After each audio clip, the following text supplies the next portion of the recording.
It's 8:30. Good morning, I'm Ian Crouch with Hunter News. The state government will today release the long-awaited draft Hunter Regional Plan, setting out a blueprint for development across the region over the next 20 years. The plans include a second document covering Newcastle, Lake Macquarie and Maitland to be known as Hunter City. The draft plan looks at where population centres will be, as well as emerging industries and transport corridors. There's also a new focus on increasing housing density in Newcastle.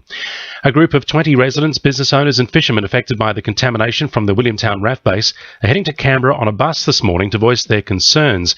They're set to meet with MPs from the government and opposition, while they've also put in a request to meet with Prime Minister Malcolm Turnbull. Meanwhile, Thornton-based charity Aussie Care has teamed up with the Newcastle Fishermen's Co-op to hand out free food packages to commercial operators affected by the contamination. Today marks White Ribbon Day, encouraging all Australians to do their part to prevent violence against women, with several events being held across the Hunter. A Hunter breakfast is being held to commemorate the day at West New Lambton, with various speakers and performances taking place. Robin Cottrell-Jones from the Victims of Crime Assistance League says it's important for women to recognise signs of violence, and many support services are available for those in need. There's 1-800-RESPECT, which is the national line. There are local services that are available. There's always the Victims of Crime Assistance League. We've been around for 26 years now. And, so there are a number of people to ask about it. It's really hard to recognise that what is happening falls under the category of domestic violence. The member for Lake Macquarie is calling for lifts to be installed at YE Railway Station. Maintenance and safety work has just been completed at the station. However, nothing's been done to address the access issues on the platform. Greg Piper says all commuters should be able to catch a train without having to deal with stairs.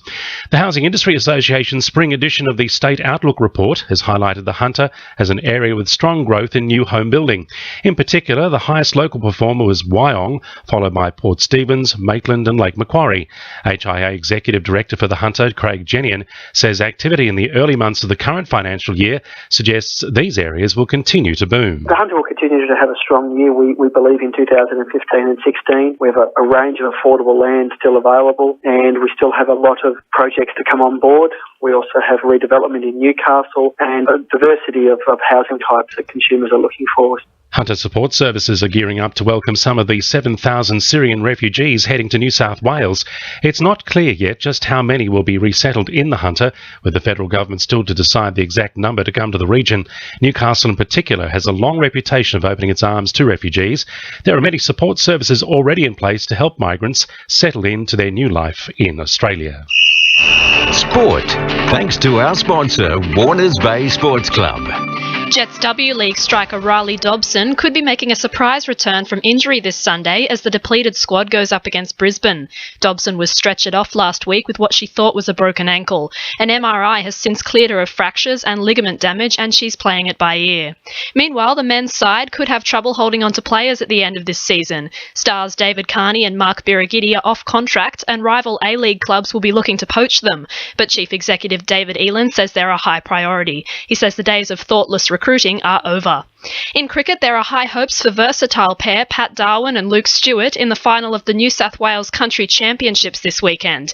Darwin and Stewart will be replacing favourites Jason Sanger and Greg Hunt at No. 1 Sports Ground on Sunday. Both are seasoned players preparing to go up against Southern ACT. And Nulkabar shooter Dan Rapaccioli has his sights set on Rio as he enters the Oceania Continental Championships in Sydney today.